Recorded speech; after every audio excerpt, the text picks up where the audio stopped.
ਪਿਆਰੇ ਸਰੋਤਾ ਜਨੋ, ਵਾਹਿਗੁਰੂ ਜੀ ਕਾ ਖਾਲਸਾ, ਵਾਹਿਗੁਰੂ ਜੀ ਕੀ ਫਤਿਹ। ਅਤੀ ਮਹੱਤਵਪੂਰਨ ਸਵਾਲਾਂ ਦੇ ਜਵਾਬ ਭਾਗ 86।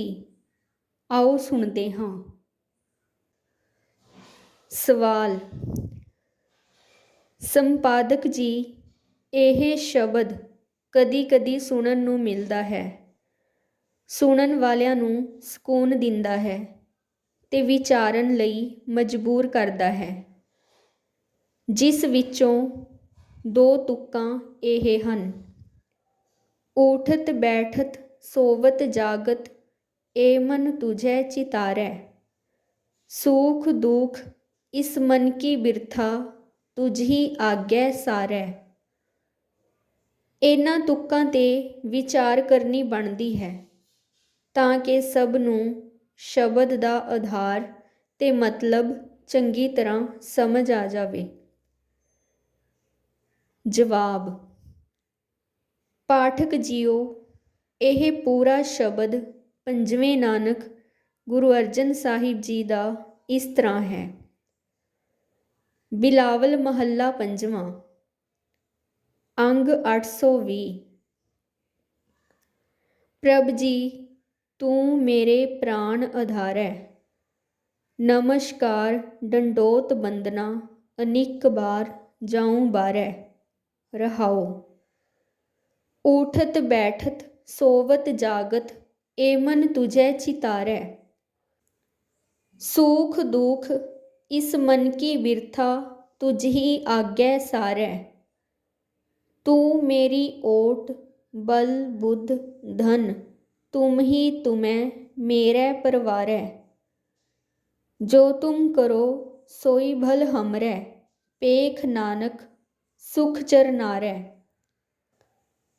ਇਸ ਸ਼ਬਦ ਦਾ ਗਾਇਨ ਬੜੀ ਪਿਆਰੀ ਟਿਊਨ ਵਿੱਚ ਭਾਈ ਮਰਦਾਨਾ ਜੀ ਦੀ 16ਵੀਂ ਔਲਾਦ ਭਾਈ ਲਾਲ ਜੀ ਦਾ ਗਾਇਆ ਹੋਇਆ ਹੈ, ਜੋ ਮਨ ਨੂੰ ਟੁੰਬਦਾ ਹੈ। ਸ਼ਬਦ ਬੜੇ ਡੂੰਘੇ ਅਰਥ ਰੱਖਦਾ ਹੈ ਤੇ ਜ਼ਿੰਦਗੀ ਦਾ ਸੱਚ ਪ੍ਰਗਟ ਕਰਦਾ ਹੈ ਤੇ ਸੋਚਣ ਵਿਚਾਰਨ ਲਈ ਇਹ ਮਜਬੂਰ ਕਰਦਾ ਹੈ। ਪਦ ਅਰਥ, ਡੰਡੋਤ ਬੰਦਨਾ ਭਾਵ ਡੰਡੇ ਦੀ ਤਰ੍ਹਾਂ ਲੰਮੇ ਪੈ ਕੇ ਮੱਥਾ ਟੇਕਣਾ, ਦੰਡਵਤ ਹੋ ਕੇ ਡੰਡੋਤ ਕਰਨਾ। ਅਨਿਕ ਭਾਵ ਅਨੇਕ, ਬਾਰ ਭਾਵ ਵਾਰੀ, ਜਾਉ ਭਾਵ ਜਾਣਾ, ਬਾਰੈ ਭਾਵ ਵਾਰ ਦਿਆਂ, ਚਿਤਾਰੈ ਭਾਵ ਚਿੱਤ ਵਿੱਚ ਯਾਦ ਕਰੇ। ਮਨ ਕੀ ਬਿਰਥਾ ਭਾਵ ਮਨ ਦੀ ਪੀੜਾ, ਸਾਰੈ ਭਾਵ ਸਭ ਕੁਝ, ਓਟ ਭਾਵ ਆਸਰਾ, ਬਲ ਭਾਵ ਬੁੱਧ, ਤੁਮੈ ਭਾਵ ਤੈਨੂੰ, ਭਲ ਹਮਰੈ ਭਾਵ ਸਾਡਾ ਭਲਾ ਕਰਦੇ ਹੋ, ਪੇਖ ਚਰਨਾਰੈ ਭਾਵ ਪ੍ਰਭੂ ਦੇ ਚਰਨਾਂ ਦਾ ਚਿਤਰਨ ਕਰਕੇ। ਅਰਥ ਇਸ ਪ੍ਰਕਾਰ ਬਣਦੇ ਹਨ: ਗੁਰੂ ਜੀ ਈਸ਼ਵਰ ਪ੍ਰਤੀ ਬੰਦਨਾ ਕਰ ਰਹੇ ਹਨ, ਅਰਜ਼ੋਈ ਕਰ ਰਹੇ ਹਨ, ਪਰ ਅਸਲ ਵਿੱਚ ਸਾਡੇ ਮਨੁੱਖਾਂ ਵੱਲੋਂ ਇਹ ਅਰਜ਼ੋਈ ਹੈ। ਸਾਰੇ ਸ਼ਬਦ ਵਿੱਚ ਜੋ ਗੁਰੂ ਜੀ ਕਹਿੰਦੇ ਹਨ, ਜਿਨ੍ਹਾਂ ਵਿੱਚ ਬੇਨਤੀ ਹੁੰਦੀ ਹੈ, ਅਸਲ ਵਿੱਚ ਉਹ ਮਨੁੱਖਾਂ ਦੇ ਵੱਲੋਂ ਮਨੁੱਖਾਂ ਨੂੰ ਪਾਤਰ ਬਣਾ ਕੇ ਕੀਤੀ ਗਈ ਹੁੰਦੀ ਹੈ। ਗੁਰੂ ਜੀ ਕਹਿੰਦੇ ਹਨ, ਹੇ ਪ੍ਰਭੂ ਜੀ, ਹੇ ਵਾਹਿਗੁਰੂ ਜੀ, ਤੁਸੀਂ ਹੀ ਮੇਰੇ ਪ੍ਰਾਣਾਂ ਦਾ ਆਧਾਰ ਹੋ। ਤੁਹਾਡੇ ਪ੍ਰਾਣਾਂ ਦੇ ਆਸਰੇ ਹੀ ਮੇਰੇ ਪ੍ਰਾਣ ਚੱਲਦੇ ਹਨ। ਤੁਸੀਂ ਆਪਣੇ ਪ੍ਰਾਣ ਮੇਰੇ ਵਿੱਚ ਪਾਏ ਹੋਏ ਹਨ। ਤੁਹਾਡੇ ਪ੍ਰਾਣਾਂ ਕਰਕੇ ਮੈਂ ਚੱਲ ਰਿਹਾ ਹਾਂ। ਆਪ ਜੀ ਦੇ ਪ੍ਰਾਣ ਹੀ ਮੇਰੀ ਜ਼ਿੰਦਗੀ ਦਾ ਆਧਾਰ ਹਨ। ਮੈਂ ਆਪ ਜੀ ਨੂੰ ਨਕਮਸਤਕ ਹੁੰਦਾ ਹਾਂ, ਨਮਸਕਾਰ ਕਰਦਾ ਹਾਂ, ਬਾਰ-ਬਾਰ ਬੇਨਤੀਆਂ ਕਰਦਾ ਹਾਂ। ਦੰਡਵਤ ਮੁਦਰਾ ਵਿੱਚ ਸਿੱਧਾ ਲੇਟ ਕੇ ਡੰਡੇ ਦੀ ਤਰ੍ਹਾਂ ਬੇਨਤੀਆਂ ਕਰਦਾ ਹਾਂ। ਬਾਰ-ਬਾਰ ਆਪ ਜੀ ਤੋਂ ਮੈਂ ਵਾਰੇ-ਵਾਰੇ ਜਾਂਦਾ ਹਾਂ, ਕਿਉਂਕਿ ਆਪ ਜੀ ਹੀ ਤਾਂ ਮੇਰੀ ਜ਼ਿੰਦਗੀ ਚਲਾ ਰਹੇ ਹੋ। ਵਰਨਾ ਮੇਰੀ ਕੀ ਹਸਤੀ ਹੈ, ਮੈਂ ਕੀ ਕਰਨ ਯੋਗ ਹਾਂ। ਤੁਹਾਡੀ ਕਿਰਪਾ ਸਦਕਾ ਹੀ ਮੈਂ ਉੱਠਦਿਆਂ, ਬੈਠਦਿਆਂ, ਸੌਂਦਿਆਂ, ਜਾਗਦਿਆਂ ਮੇਰਾ ਮਨ ਆਪ ਜੀ ਨੂੰ ਯਾਦ ਕਰਦਾ ਹੈ।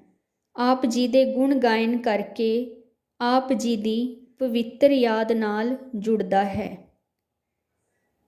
ਮੇਰੇ ਪ੍ਰਭੂ, ਮੇਰੇ ਦੁੱਖ ਸੁੱਖ ਮੇਰੇ ਇਸ ਮਨ ਦੀ ਪੀੜਾ ਹਨ। ਆਪ ਪਰਮੇਸ਼ਵਰ ਜੀ ਜਾਣੀ ਜਾਣ ਹੋ। ਮੇਰਾ ਸਭ ਕੁਝ ਤਾਂ ਤੁਹਾਡੇ ਅੱਗੇ ਹੈ। ਸਭ ਕੁਝ ਤੁਸੀਂ ਜਾਣਦੇ ਹੋ, ਸੁਣਦੇ ਹੋ। ਹੇ ਮੇਰੇ ਮਾਲਕ ਵਾਹਿਗੁਰੂ, ਤੂੰ ਹੀ ਮੇਰਾ ਆਸਰਾ ਹੈ। ਤੇਰੀ ਓਟ ਨਾਲ ਹੀ ਤਾਂ ਮੇਰੇ ਜੀਵਨ ਦੀ ਗੱਡੀ ਚੱਲ ਰਹੀ ਹੈ। ਤੇ ਮੇਰਾ ਬਲ ਵੀ, ਮੇਰੀ ਬੁੱਧ ਵੀ, ਮੇਰੀ ਅਕਲ ਵੀ, ਮੇਰੀ ਤਾਕਤ ਵੀ, ਮੇਰਾ ਧਨ ਵੀ, ਇਹ ਸਭ ਕੁਝ ਤੁਹਾਡੀ ਹੀ ਦੇਣ ਹੈ। ਤੇ ਇਹ ਸਭ ਕੁਝ ਤੁਸੀਂ ਹੀ ਦੇ ਰਹੇ ਹੋ, ਕਿਉਂਕਿ ਮੈਂ ਤੁਹਾਡੇ ਪਰਿਵਾਰ ਵਿੱਚ ਆ ਗਿਆ ਹਾਂ, ਤੁਹਾਡੇ ਪਰਿਵਾਰ ਦਾ ਹਿੱਸਾ ਹਾਂ। ਭਾਵ ਤੁਹਾਡਾ ਤੇ ਮੇਰਾ ਬੜਾ ਨਜ਼ਦੀਕੀ ਰਿਸ਼ਤਾ ਪਰਿਵਾਰਕ ਹੈ। ਹੇ ਪਾਤਸ਼ਾਹ, ਜੋ ਤੁਸੀਂ ਕਰਦੇ ਹੋ ਉਹ ਮੇਰੇ ਭਲੇ ਲਈ ਹੀ ਹੁੰਦਾ ਹੈ। ਹਰ ਵੇਲੇ ਤੁਸੀਂ ਮੇਰੇ ਤੇ ਕਿਰਪਾ ਬਣਾਈ ਰੱਖਦੇ ਹੋ। ਹੇ ਪ੍ਰਭੂ, ਤੇਰੇ ਚਰਨਾਂ ਨੂੰ ਨਿਹਾਰਦਾ ਹਾਂ, ਵਿਚਾਰਦਾ ਹਾਂ, ਪਿਆਰ ਕਰਦਾ ਹਾਂ, ਤਾਂ ਉਸ ਵਿੱਚੋਂ ਮੈਨੂੰ ਤੇਰਾ ਪਿਆਰ ਮਿਲਦਾ ਹੈ, ਸੁੱਖ ਮਿਲਦਾ ਹੈ। ਮੇਰੇ ਸੁੱਖਾਂ ਦਾ ਆਧਾਰ ਤੇਰੇ ਚਰਨਾਂ ਵਿੱਚ ਹੈ। ਵੀਰ ਜੀ, ਤੁਸੀਂ ਇਸ ਸ਼ਬਦ ਦੇ ਅਰਥ ਵਿਚਾਰਨ ਲਈ ਕਹਿ ਕੇ ਬਹੁਤ ਵੱਡੀ ਸੰਗਤ ਦਾ ਫਾਇਦਾ ਕੀਤਾ ਹੈ। ਇਸ ਦੇ ਅਰਥ ਸੱਚਮੁੱਚ ਹੀ ਛੇਤੀ ਨਾਲ ਪੂਰੀ ਤਰ੍ਹਾਂ ਵਿਖਿਆਨ ਨਹੀਂ ਹੋ ਸਕਦੇ। ਡੂੰਘਾਈ ਤੱਕ ਵਿਚਾਰਨ ਦੀ ਜ਼ਰੂਰਤ ਸੀ। ਕੋਸ਼ਿਸ਼ ਕੀਤੀ ਹੈ ਕਿ ਅਰਥ ਸਮਝ ਆ ਜਾਣ, ਤੇ ਸਾਨੂੰ ਸਮਝਣੇ ਵੀ ਚਾਹੀਦੇ ਹਨ, ਵਿਚਾਰਨੇ ਵੀ ਚਾਹੀਦੇ ਹਨ, ਕਿਉਂਕਿ ਗੁਰਬਾਣੀ ਸਾਡੇ ਜੀਵਨ ਦਾ ਆਧਾਰ ਹੈ।